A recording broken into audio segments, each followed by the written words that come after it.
जब यजीद ने जुल्म और नाइंसाफी को हद से बढ़ा दिया तो इमाम हुसैन रजी अल्लाह अन्हु ने हक का परचम उठाया। आपने अपना घर, अपना शहर मदीना छोड़ दिया, सिर्फ अल्लाह की राजा और दीन को बचाने के लिए।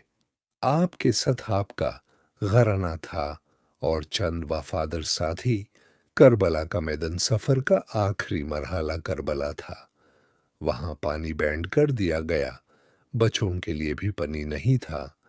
धूप जल रही थी, जमीन आग की तरह गर्म थी, मगर इमाम हुसैन आर ए ने सब्र का दमन नहीं छोड़ा।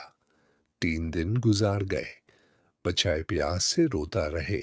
हजरत अली असगर आर ए, जो सिर्फ छोटा सा बचा था, उसकी प्यास भी बर्दाश्त से बाहर हो गई। इमाम हुसैन आर ए ने उसे अपने हाथों पर उठाया और दुश्मनों से पनी मंगा, मगर जालिमों ने रहम न किया और वो मासूम बच्चा शहीद कर दिया गया। एक एक करके इमाम हुसैन आर ए के साथी शहीद होते गए। हर शहादत के साथ करबला और भी खामोश होती गई, मगर इमाम हुसैन आर ए का सब्र और अल्लाह पर यकीन कम नहीं हुआ। आखिर में इमाम हुसैन आर ए अकेले रह गए, जख्मों से चूर, मगर दिल में ईमान की रोशनी थी।